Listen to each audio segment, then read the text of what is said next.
Welcome back to the channel. I'm Professor Will, your Director of Training here at Centurion Holdings LLC. And today, we're going to give you just a couple of things that we use on styles of knee attacks. We can use these in sparring, we use these in the drills, we use these when we shadow box, and it just gives you a way to put just something more than a basic knee into the mix. Check it out.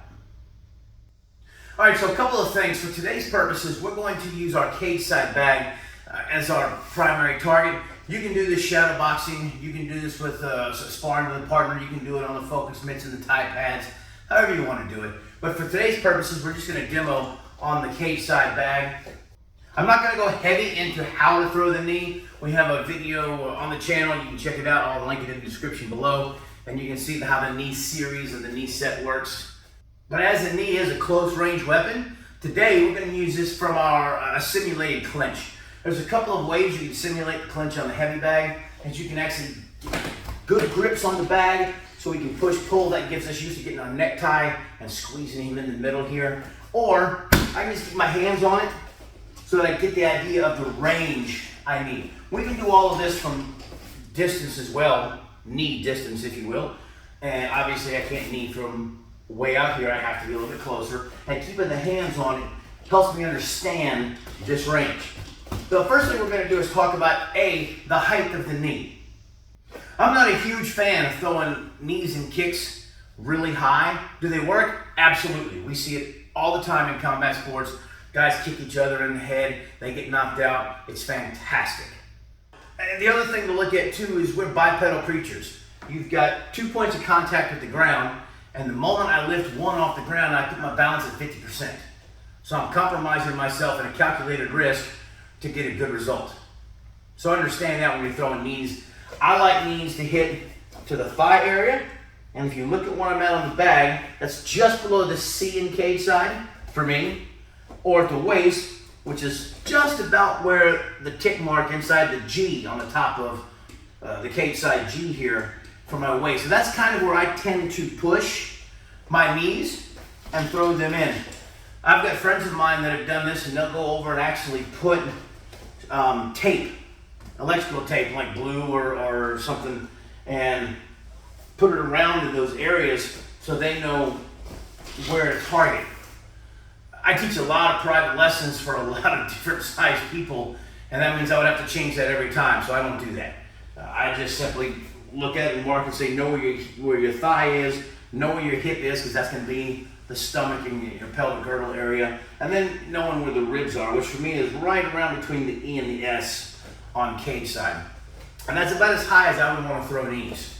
If I could bending down, then the head would be an option, but I'm not a huge fan because the higher I raise that knee, just like with the kick, the more I'm compromising my balance. So for today's purposes, I'm just going to use the bag and this simulated clinch, pushing against it. The key when I do this is I like to push the bag out a little bit. I don't want the bag to just sit still.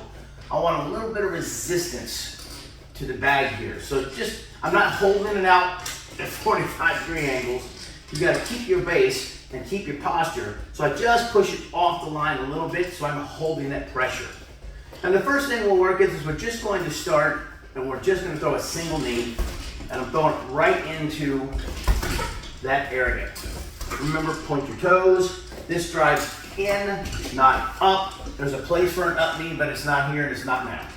So I'm going to drive in with just a single knee. I can do the same thing with my lead knee. When I do the lead knee, I like to switch a little bit. This is a very quick switch. It's not a sprinter switch. It's a very quick replacing because I want this leg in the back because now that hip is loaded so I can drive that knee forward. If I just throw the knee from here, I can get some oomph off of it, but not as much as I think we want to get a quick switch onto it. So, first we start out just a single knee.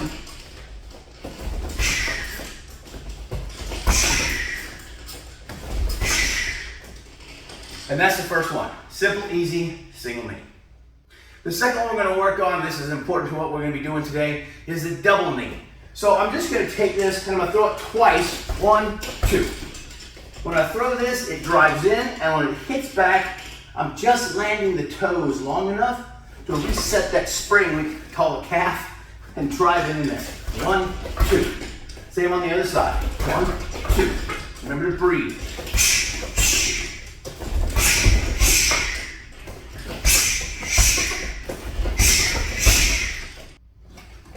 And that's a double knee. Okay, so now we're going to put this in some of the meat and potatoes of our knee program, if you will. I'm going to be doing what we call skip knees. This time I'm going to hit that single knee, and that leg's going to drop. Instead of coming back into my posture, it's going to drop straight because I'm going to be changing the posture of my feet. I'm basically going to go to southpaw, if you will, but only with my feet. I'm not going to be changing the upper body because I'm clinched in to this guy. So I'm going to hit one, drop it down as I skip that leg back. Then I hit this one, and I skip.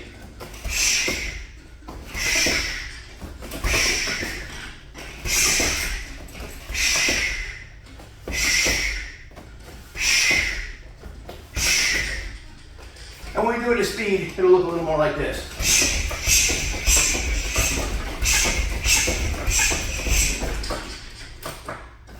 And that's a quick, simple skip knees. All right, the next style we're going to work on is what we call a switch knee. This is one that I do when I'm using double knees. So whereas with the skip knees, it's a single knee, move, single knee, move. With the switch knees, I'm hitting 1, 2, and then I'm moving. 1, 2, 1, 2, 1, 2. When I'm throwing these knees, I can throw at those different levels. I can put both of them in the same level. I can switch them low, high, middle, low, doesn't matter.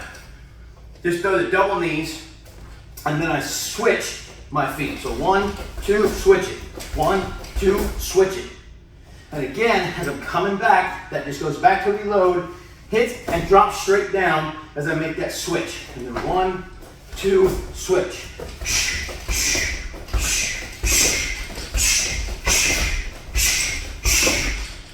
And that's our switch knees. All right, the final one we're going to work on is one of my favorite knees that I teach, that I use. And I really like this one because it allows me to stay close to somebody and still hit with a full power knee, and that's curved knee. The difference on the curved knee, while with regular knees, I'm going straight in and I'm hitting with the front of my knee. The curved knee requires me to open the gate, close the gate, and hitting here. And now I'm hitting more on the side of that knuckle there. What you have to be careful on is I don't want my foot and all to hit at the same time. If my foot hits this bag, it spreads that power of the knee through from my knee to my ankle.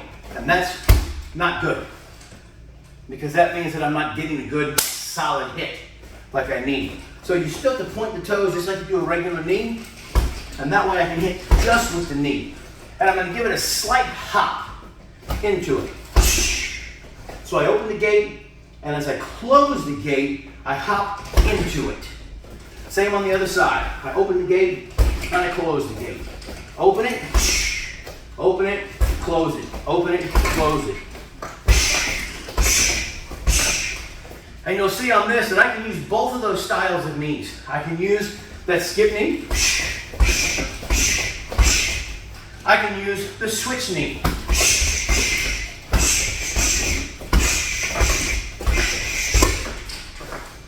But this allows me to be real close to the bag and still hit. Whereas trying to hit him in the stomach when I'm this close, I mean, I can hit it, but it's not super strong. And when you're in this close, the thigh is easy to hit. The stomach can get harder to hit without giving space, which means I'm giving him a telegraph that says, hey, I'm getting ready to throw something straight in the middle. But with this curved knee, I can get right on top of the bag and throw good, powerful knees while I'm on top of it. They can go to the outside of the thigh, they can go to his ribs, they can go into the side of the love handle area. All of them get a good effect. So the curved knee, one of my favorites, and that's exactly why, because I can use it out and I can use it in, and both of them have a good effect. Hope you guys enjoyed today's video. Just wanted to give you something really quick, the different styles and knees that we use. Got that single knee, got that double knee, you've got the skip knees, you got switch knees, and throwing in that curved knee.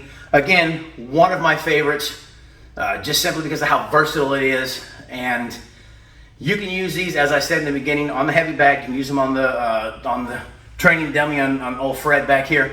You can use them on the tie pads. You can use them with your partner when you're sparring or doing partner sparring drills.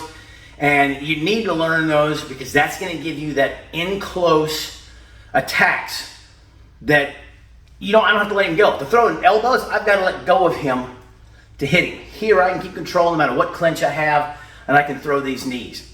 Knees are a wonderful self-defense weapon because you can carry them anywhere you go. They don't have to be sharpened, they don't have to be reloaded, and you can't legislate them out of existence. Work them in your shadow boxing, work them when you're doing your pad work, work them when you're doing your heavy bag, and enjoy. As always, you can find us at CenturionHoldingsLLC.net. You can contact us at CenturionHoldingsLLC@gmail.com. You can check all the social media platforms and do all the good stuff you're supposed to do, like, subscribe, comment, all that fun stuff. You can check that QR code right over there, and we'll see you next time.